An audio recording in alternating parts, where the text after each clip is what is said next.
Come here.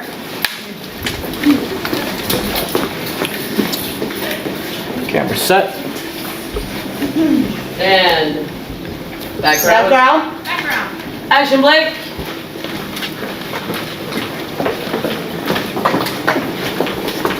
June. I promise you, you have absolutely nothing to be scared of, okay? I've done this surgery so many times, all right? All you gotta do is close your eyes and you're gonna be great, all right? Bye, Emily. I'll see you later. Hi, I'm so sorry. Wait, what are you... No, I just, Is everything okay? Yeah, you forgot this. Wait, what? Hi. No, babe, this isn't mine. I know, I happen to love you too.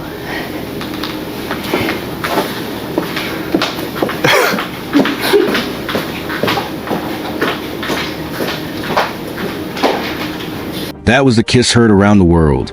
The kiss between Justin Baldoni and Blake Lively was unexpected, unscripted, and instantly became the focus of attention. It wasn't written in the scene, but it happened. And in the world of film, those spontaneous moments sometimes carry more weight than the scripted lines. In the case of Justin and Blake, it was Blake who initiated the kiss, throwing the scene into a moment of raw, unplanned intimacy. Justin, a trained professional, understood the fluidity of acting and rolled with it, knowing that improv sometimes shapes the final product in ways that scripted performances never could. This dynamic, while ordinary on set, became the center of scrutiny in the lawsuit Blake filed against Justin. Blake's claim revolved around a dancing scene where she alleged Justin had kissed her on the forehead, caressed her shoulder or neck, and commented on how she smelled. This was portrayed as unwanted, crossing boundaries. In contrast, Justin's original complaint, which was dismissed by Judge Lyman, highlighted that Blake herself had engaged in improvisation during intimate scenes. He maintained that as a professional actor, he understood that deviations from the script could happen, and he did not take offense. His training allowed him to navigate these moments without escalating them, maintaining a professional environment on set. In the specific case of the kiss, evidence presented in court revealed that it was Blake who had gone off script. The scene itself was ultimately cut from the film, with a different iteration shot in an apartment, maintaining the same essence but without the unexpected kiss. The court documents and declarations filed by Justin's lawyers emphasized that the kiss was not part of the original script. The narrative that unfolded suggested that while Blake framed the incident as inappropriate, the reality was more nuanced, involving both the spontaneity inherent to acting and the misinterpretation of professional conduct as harassment. Another point of contention revolved around comments made about Blake being sexy. One bar scene, where cast members wore onesies, became an example. Blake claimed she was offended when Justin commented on her being sexy. However, the footage and deposition details demonstrated a different story. Blake had previously made comments about her boots being sexy in front of the crew. She explained that the boots accentuated her foot's arch, creating a silhouette that appeared sensual. This behavior, observed and recorded, suggested she was engaging in a dialogue about sexiness herself, creating a context in which Justin's comment was professional, non-exploitive, and part of the on-set conversation. The scene involved practical considerations as well. The bar was hot and Justin, observing Blake's outfit, noticed something in her teeth. He asked for a toothpick, aiming to ensure she appeared polished on camera. Blake's reaction, a death stare being corrected, suggested embarrassment rather than offense. The narrative she constructed later turned a simple act of professional guidance into a claim of sexual harassment. In reality, Justin was acting in his role as director, safeguarding the integrity of the scene and the actors' appearances. The context shows that Blake's claims often conflated ordinary on-set interactions with harassment, which, when viewed objectively, did not meet the threshold for inappropriate behavior. The court documents highlighted the power dynamics and context of these interactions. Despite Blake's allegations, Justin did not exert undue influence over her attire or actions. Her outfit choices remained intact, and her behavior on set, including commenting on the sexiness of her boots, demonstrated agency and autonomy. The juxtaposition of her claims with actual on-set behavior painted a complex picture of perception versus reality, where the narrative constructed in court was at odds with observable facts. This discrepancy became central to the legal argument, emphasizing that harassment claims must align with consistent behavior and context, not isolated interpretations. Hugging, another element raised in Blake's lawsuit, was dissected in Justin's deposition. The frequency and nature of hugs were questioned extensively, with Justin clarifying the distinction between initiating a hug and receiving one. Importantly, He demonstrated that hugging was a non-gender specific, standard part of the on-set culture, extending to both male and female cast members. This evidence challenged the narrative that hugs were targeted or inappropriate, showing them to be part of professional, social interaction on a collaborative set.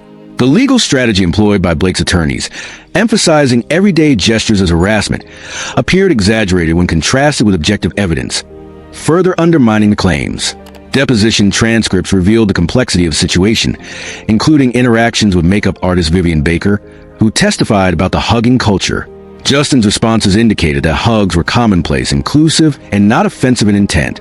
The court saw that the behavior she described as harassment was, in practice, consistent with a professional set environment, where physical interactions, when consensual and normalized, are not inherently inappropriate.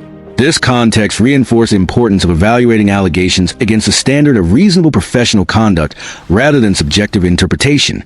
In addition to the kissing and hugging claims, Blake's narrative in court involved interpreting gestures, comments, and professional guidance through a lens of harassment. The narrative suggested a pattern of inappropriate behavior. However, when matched against video evidence, deposition testimony, and context, these claims appeared selective. Justin's professionalism, the non-gender nature of physical interactions, and Blake's own participation in discussions about sexiness and appearance undermine the assertion of targeted harassment. Professionalism on set involves constant observation, correction, and engagement with actors to maintain continuity and cinematic quality. Justin's actions, including correcting Blake about food in her teeth, managing wardrobe concerns, and directing improvisation, were standard aspects of a director's responsibilities. These moments, when reframed as harassment, distorted the underlying intent and ignored the collaborative environment essential to filmmaking. Evidence presented to court highlighted these aspects, revealing the nuanced realities of creative collaboration versus perceived misconduct. The broader implications of this case touched on the perception of harassment in creative industries. It highlighted the delicate balance between professional direction, spontaneous improvisation, and personal boundaries. While sensitivity to conduct is crucial, the case underscored the risks of misinterpreting professional guidance and artistic spontaneity as harassment. The legal documents and depositions meticulously outlined each instance, contrasting claims with objective observations, ensuring that the court could assess intent, context, and consistency in behavior. Even the smallest gestures, like offering a toothpick or commenting on outfit suitability, became magnified in the legal narrative. The juxtaposition of Blake's reactions against her own on-set behavior illustrated the importance of examining context comprehensively. Legal analysis required careful distinction between embarrassment, personal sensitivity, and actual inappropriate conduct. Justin's responses, measured and consistent, demonstrate awareness of boundaries, professionalism, and respect for all cast members, reinforcing the distinction between misconduct and everyday interaction. Court filings and attorney declarations further emphasize that Blake had participated in improvisational acts and conversations about sexiness, creating a precedent that her interpretation of events was inconsistent with observed behaviors. The narrative constructed in court, portraying Justin's actions as harassment, conflicted with visual evidence, witness testimony, and a logical flow of professional set dynamics. The legal argument rested on this tension, seeking to clarify that while perception can vary, substantiated claims require alignment with observable, objective conduct. The discussion of hugging, kissing, wardrobe, and commentary on sexiness formed a mosaic of on-set interactions. Each element, when isolated, could appear contentious. However, when analyzed collectively, patterns emerged demonstrating professional norms, collaborative dynamics, and consistent non-gender-specific behavior. This comprehensive assessment highlighted the challenges of parsing legal claims from cinematic environments, where improvisation, spontaneity, and interpersonal interaction are integral to production quality. Justin's approach exemplified the balance between professional oversight and actor autonomy. His acknowledgement of improvisation, adherence to professional standards, and equitable treatment of all cast members demonstrated that what was portrayed in allegations was not reflective of reality. By providing evidence, depositions, and context, Justin's legal team constructed a counter-narrative showing that Blake's claims, while serious in presentation, lacked consistency and objective support. The legal strategy also involved scrutinizing attorney questioning, including line-by-line analysis of deposition queries. The nature of inquiries into hugging, outfit commentary, and other interactions revealed attempts to frame ordinary professional behavior as misconduct. Justin's careful, factual responses countered these attempts, illustrating the role of evidence, context, and reasoned judgment in evaluating harassment claims within a creative, collaborative workplace. The examination of Blake's conduct, including her commentary on boots and participation in improv, highlighted the reciprocal nature of interactions. Her own engagement with discussions of sexiness, comfort, and performance contradicted claims of targeted harassment. This reciprocity reinforced the necessity of analyzing both parties' behavior, ensuring that legal assessments reflect a full context rather than selective interpretations. Ultimately, the juxtaposition of Blake's claims with Justin's documented professionalism, non-gendered conduct, and participation in collaborative, spontaneous performances created a compelling narrative for the court. Evidence demonstrated that the incidents framed as harassment were, in many instances, misinterpretations of normal set activity, professional guidance, and improvisational performance. The legal filings meticulously outlined this distinction, emphasizing the difference between subjective perception and substantiated misconduct. The unfolding legal saga surrounding Justin Baldoni and Blake Lively highlighted the intricate intersection of perception, professional conduct, and the performative nature of acting. In examining the claims, one of the clearest patterns that emerged was the way in which ordinary on-set interactions were magnified into allegations of harassment. The scrutiny focused not just on specific actions, but on intent, context, and the culture of the set itself. Every gesture, comment, and improvisation became a piece of evidence, each dissected for potential wrongdoing. Yet, as the depositions and court documents revealed, much of what was being labeled as harassment was, in fact, embedded within the normal rhythm of filmmaking where collaboration, direction, and spontaneity define the creative environment. Justin's professionalism was repeatedly underscored. The kiss incident, for instance, was emblematic of the tensions between perception and reality. While Blake alleged unwanted physical contact, evidence showed that the kiss was initiated by her, not Justin. He maintained composure, responding in a manner consistent with trained actors who navigate unscripted moments without escalating tension. The scene was ultimately removed from the film, underscoring that what mattered most in the final product was narrative integrity, not off-script improvisation. Yet, in court filings, the kiss was highlighted as a focal point, demonstrating how single moments could be interpreted differently depending on perspective. Beyond the kiss, wardrobe and appearance management on set became another flashpoint. The infamous tooth-in-teeth moment illustrated the nuances of directorial responsibility. Justin's request for a toothpick was standard professional oversight. His goal was to ensure that Blake appeared camera-ready, preserving the continuity and quality of production. Blake's reaction, embarrassment, and a sharp glare was, in essence, a human response to a minor inconvenience. Nevertheless, in legal documentation, this incident was reframed as evidence of inappropriate scrutiny. The tension between professional guidance and personal sensitivity became central to the narrative, revealing how ordinary interactions, when contextualized selectively, can be misconstrued as misconduct. Parallel to this were Blake's own interactions on set, which included openly discussing the sexiness of her attire, particularly her boots. The discussions were not private whispers, but occurred in front of multiple crew members, including male colleagues. She elaborated on the design, structure, and visual appeal of her boots, noting how the arch of her foot and the silhouette created a sensual impression. This candidness indicated an understanding of her own physical presentation and how it contributed to the scene, yet the same narrative was later framed as evidence against Justin. The court had to reconcile these conflicting portrayals. Blake's active participation in discussions about sexiness versus her subsequent claims of harassment. The concept of on-set culture became a critical lens through which the court evaluated the allegations. Hugs, a recurring point in the lawsuit, were examined not only in frequency, but also in context. Justin testified that hugging was standard, non-gendered, and extended to all members of the cast, including men. Evidence included interactions with young Atlas and other male actors, which illustrated that hugging was a normalized, inclusive practice. The idea of selective harassment based on gender was challenged directly by these observations, showing that behaviors framed as targeting Blake were, in reality, consistent with general social norms on set. The legal team, particularly Michael Go-Tottle, employed aggressive questioning strategies designed to paint a pattern of harassment. Depositions probed every instance of hugging, commenting, and directing, seeking to elicit responses that could be interpreted as inappropriate. Justin, however, maintained consistent clarity in his answers, distinguishing between initiating a hug and receiving one, clarifying intent and contextualizing interactions. His measured responses highlighted the importance of professional discernment in evaluating claims of misconduct and illustrated the way legal strategy can sometimes exaggerate ordinary behaviors to fit a narrative. Blake's own actions, as presented in evidence, often contradicted her claims.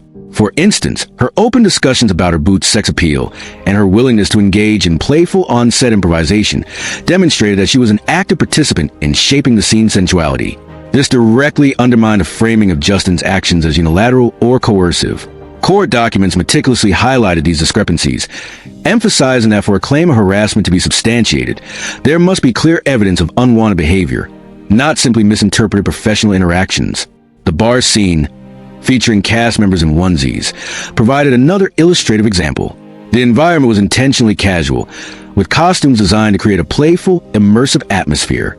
Blake claimed offense when Justin commented on her being sexy.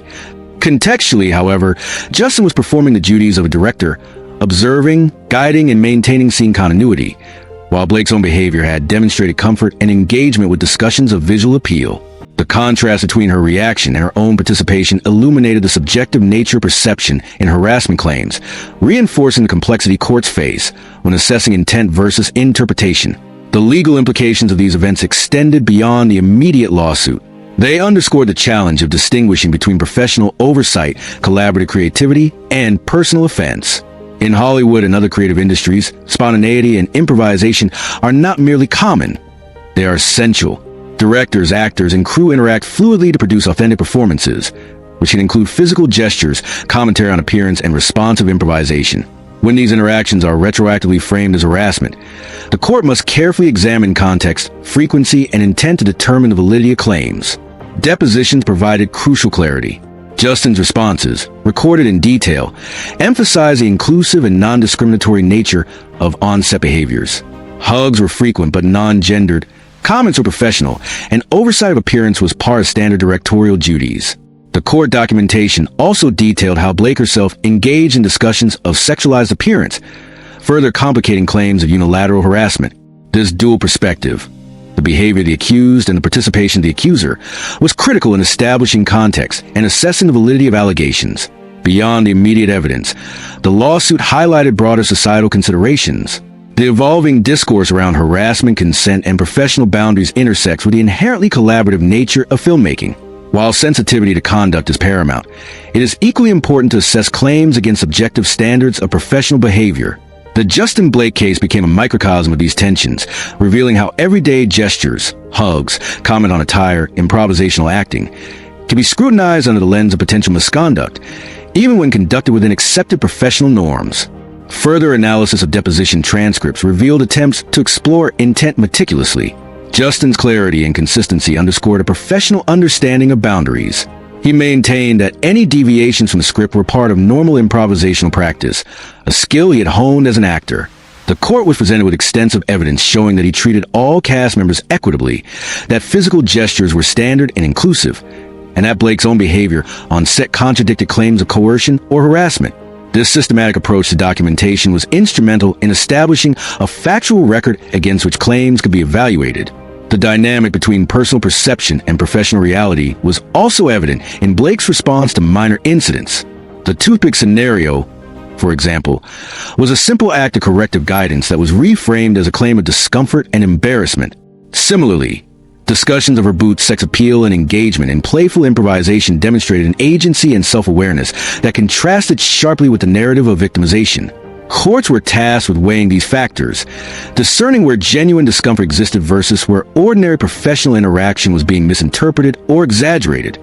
The case also highlighted the strategic role of legal counsel in shaping narratives.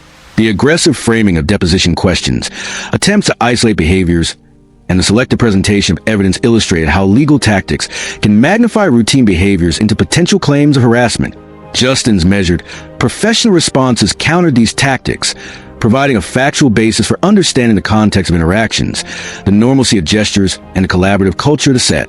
The juxtaposition of aggressive legal framing against objective professional conduct became a critical component of the litigation process. Importantly, the evidence presented also emphasized that professional guidance and personal boundaries can coexist. Justin's observations, corrections, and suggestions were not coercive. They were consistent with the responsibilities of a director, ensuring the integrity of production. The court documents and depositions meticulously highlighted this distinction, reinforcing the principle that professional oversight, when conducted respectfully and equitably, does not constitute harassment. In this case, Objective evidence consistently demonstrated that interactions were guided by professional judgment, not personal intent to harm or manipulate. The broader narrative extended to the concept of accountability within creative environments. While individuals must feel safe and respected, courts also recognize the fluid, interactive nature of on-set work. Improvisation, spontaneous gestures, and collaborative discussion are integral to performance. Justin's conduct, as documented, exemplified a balance between direction and autonomy, ensuring that actors could perform authentically while maintaining professional boundaries. The case illuminated the fine line between sensitivity to conduct and overinterpretation of routine professional interactions. The documentation of Blake's own participation in discussions of sexiness, comfort, and physical expression provided a counterpoint to allegations of harassment. By engaging openly in these conversations, she established a precedent of reciprocal behavior that challenged the framing of Justin's conduct as one-sided. This duality, her actions and his professional guidance, was central to understanding the dynamics at play and evaluating the validity of claims. The court was thus presented with a complex, layered picture requiring careful, nuanced analysis. The lawsuit also reflected societal tensions surrounding gender, power, and perception in professional environments. While it is essential to protect individuals from harassment, the case illustrated how ordinary professional interactions, when misinterpreted, can become contentious. Evidence of non-gender specific conduct, equitable treatment, and professional intent highlighted the importance of context in adjudicating claims, emphasizing that not every perceived slight or discomfort constitutes actionable harassment. Justin's systematic approach, documenting interactions, clarifying intent, and contextualizing behavior, provided a strong framework for evaluating allegations. The legal narrative juxtaposed with objective evidence demonstrated the discrepancy between subjective perception and professional reality. Hugs, commentary, improvisation, and minor corrective actions were consistently framed within professional norms, challenging the interpretation of these behaviors as harassment. This meticulous documentation underscored the significance of comprehensive evidence in legal adjudication. In summary, the first layer of analysis revealed that many of the allegations, when placed in context, lack substantiation. Blake's participation in discussions about sexiness, her engagement in improvisation, and her reactions to ordinary professional guidance complicated the narrative of unilateral harassment. The court documents emphasize that professional oversight, when conducted equitably and inclusively, does not constitute misconduct, and that allegations must align with objective observations and consistent patterns of behavior. The complexity of the Justin Baldoni and Blake Lively case became increasingly apparent as depositions, court filings, and on-set footage were analyzed. Every detail, from casual gestures to off-script improvisation, was scrutinized, highlighting the challenges of distinguishing ordinary professional conduct from potential misconduct. What became clear through the documentation was that the lens of perception often shaped the narrative more than objective reality, a factor that both the court and the public had to consider carefully. The interplay between improvisation and script adherence was particularly central to the discussion. Justin, as a trained actor and director, understood that performances often require flexibility. Scenes evolve, actors respond to each other, and minor deviations can add authenticity to the final product. In the kiss incident, Blake herself initiated the unscripted gesture, while Justin adapted professionally, ensuring the scene remained cohesive. This adaptability is a cornerstone of filmmaking. Actors and directors must negotiate spontaneity without compromising the integrity of the scene or the comfort of the performers. Yet in court, this standard professional response was reframed as evidence of misconduct, illustrating the divergence between legal interpretation and industry norms. The bar scene, featuring cast members in onesies, provided another lens for examining the intersection of perception and behavior. Blake claimed to be offended when Justin commented on her appearance, describing her as sexy. Contextually, however, she had openly discussed the allure of her boots with other crew members, explaining how the design accentuated her foot's arch and created a visually appealing silhouette. These discussions were candid, occurring in the presence of multiple colleagues, including men, and demonstrated her active participation in shaping the visual elements of the scene. The juxtaposition of her candid discussions with her subsequent claims highlighted the nuances of agency and context in evaluating harassment allegations. Hugging, which became a recurring point in depositions, further complicated the narrative. Justin testified that hugging was a normalized part of the on-set culture, inclusive of all cast members, regardless of gender. Evidence included interactions with male actors, such as young Atlas, demonstrating that these gestures were consistent and non-discriminatory. The court was presented with a pattern of conduct that reinforced the notion of professional, equitable interaction. Hugs were framed as part of a collaborative, familial environment on set, a standard practice in creative industries, where camaraderie enhances performance and trust. Deposition transcripts illuminated the strategic questioning employed by Blake's legal team. Michael Go-Tawdle, representing Blake, sought to isolate every gesture, comment, and interaction to construct a pattern of harassment. Questions range from the frequency of hugs to the interpretation of casual remarks, attempting to cast ordinary behaviors as inappropriate. Justin responded with clarity, distinguishing between initiating a gesture and receiving one, contextualizing intent, and emphasizing professional norms of the set. This contrast between aggressive legal framing and measured professional response underscored the importance of evidence and context in adjudicating claims of misconduct. The presentation of video evidence further highlighted discrepancies between perception and reality. Scenes depicting Blake discussing the appeal of her boots or participating in improvisation provided a stark contrast to her allegations. By engaging in conversations about appearance and embracing spontaneous elements of the scenes, Blake demonstrated agency and participation, contradicting claims that she was solely on the receiving end of inappropriate behavior.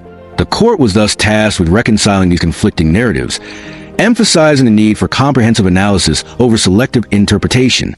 The toothpick incident, often cited in Blake's claims, served as a microcosm of the broader dynamics.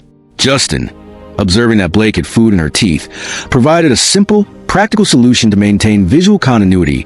That Blake's reaction, a death stare, revealed personal embarrassment, which was later transformed into an allegation of inappropriate scrutiny. The legal team emphasized this as evidence of harassment, yet the context revealed a professional action intended to protect her appearance on camera. This tension between perceived offense and professional guidance highlighted the subjective nature of claims and the critical role of context in legal evaluation. Blake's own engagement in on-set discussions further complicated the narrative. Her candid remarks about her boots and their visual impact, her participation in improvisational acting, and her responses to minor guidance illustrated that she was not a passive participant. Instead, she was actively shaping elements of her performance, demonstrating awareness and agency. This duality challenged the framing of Justin's actions as unilateral or coercive, emphasizing the need to evaluate allegations against the totality of observed behavior rather than isolated incidents.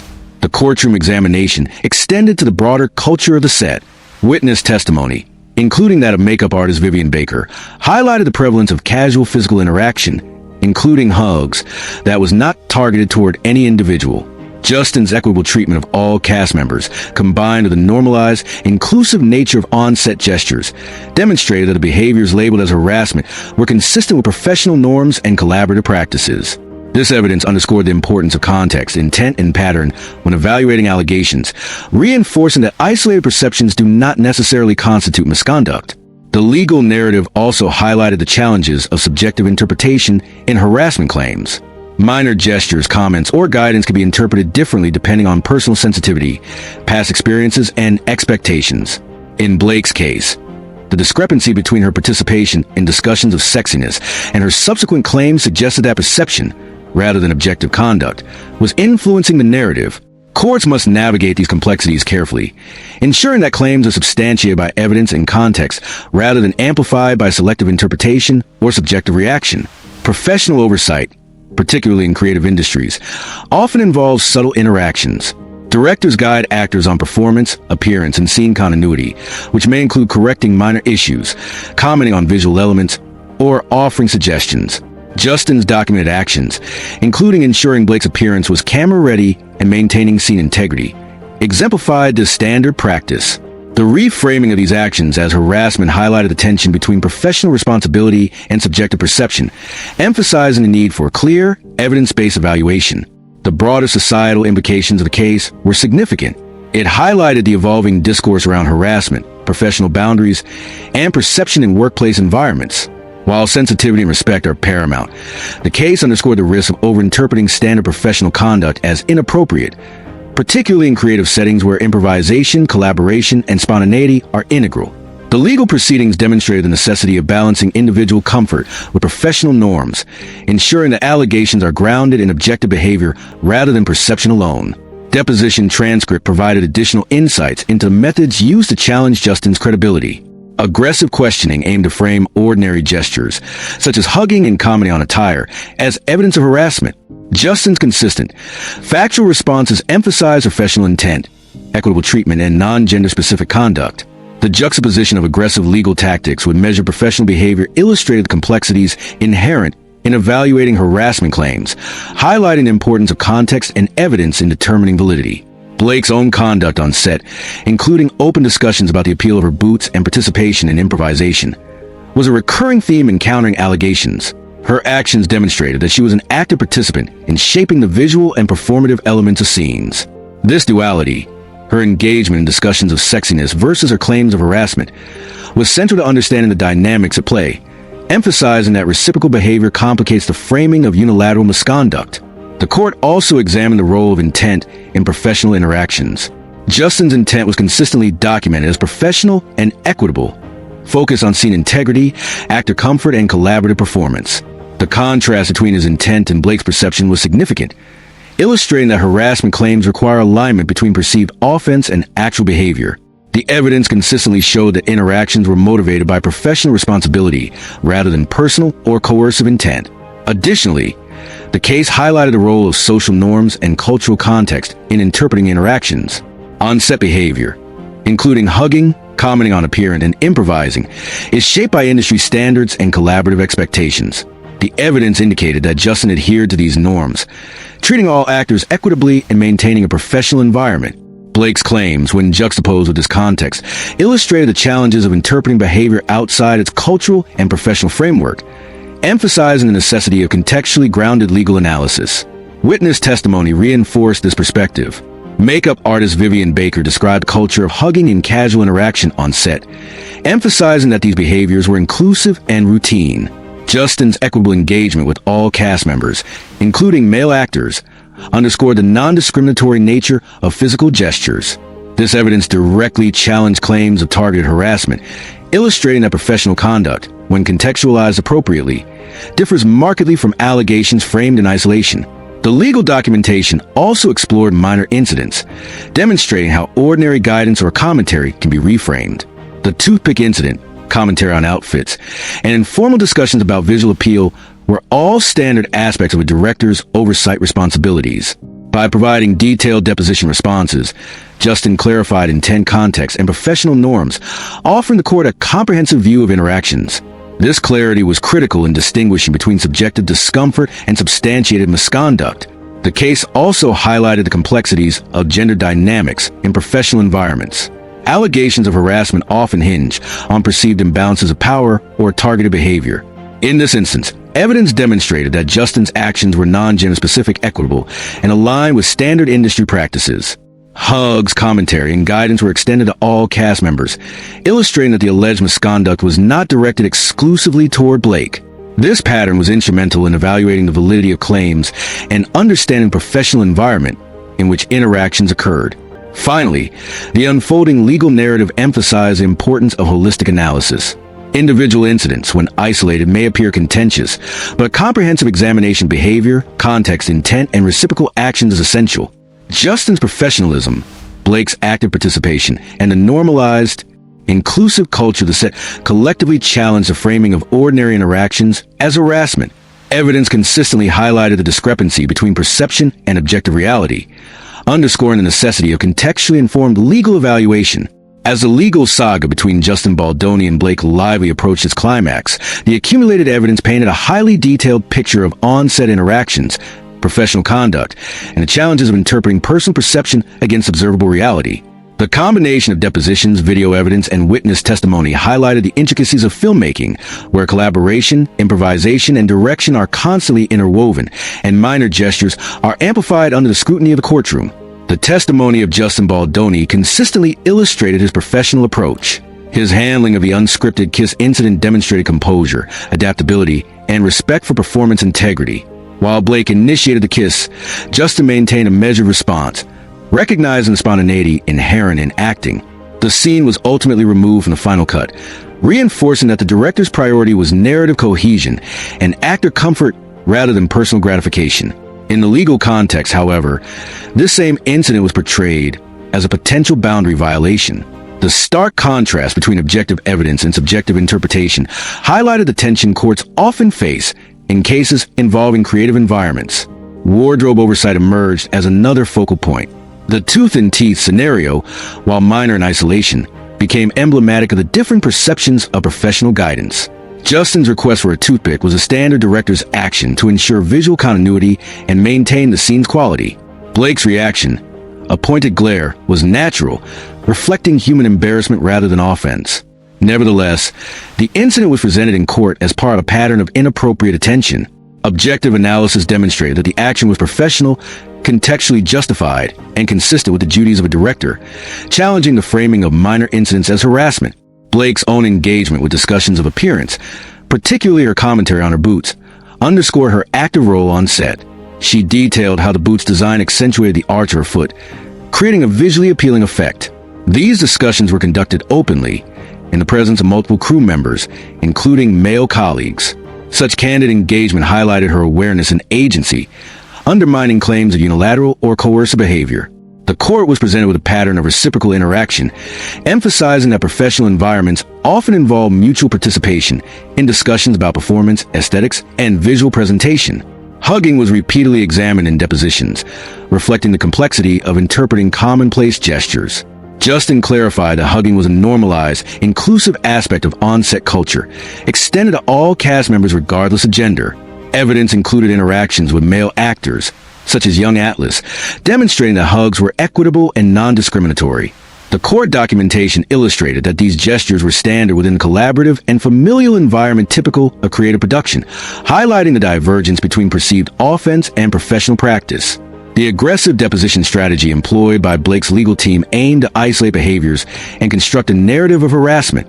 Questions regarding frequency of hugs, comments about appearance, and minor corrective actions sought to portray ordinary professional conduct as targeted and inappropriate. Justin's responses, measured and precise, consistently emphasized context, intent, and industry norms. This juxtaposition between selective questioning and factual clarification underscored the challenges of distinguishing between subjective discomfort and substantiated misconduct, highlighting the importance of comprehensive evidence in legal adjudication. Video evidence played a pivotal role in contextualizing interactions. Scenes showing Blake's discussions about her boots and participation in improvisation provided counterpoints to her claims, illustrating her active engagement in shaping visual and performative elements. This dual perspective complicated the narrative of unilateral harassment, emphasizing that she was not merely a passive recipient, but an empowered participant. Courts were thus required to weigh subjective claims against subjective conduct, analyzing the broader context of interactions to determine validity. The societal implications of the case extended beyond the individual dispute. It highlighted the nuanced challenges of addressing harassment claims in professional, creative settings, where gestures, commentary, and improvisation are integral to performance. While sensitivity and respect are essential, the case illustrated the risk of overinterpreting ordinary interactions. Evidence demonstrated that Justin's conduct adhered to professional norms, was equitable across genders, and maintained a collaborative environment conducive to authentic performance. This emphasized the importance of balancing individual perception with objective standards of professional behavior.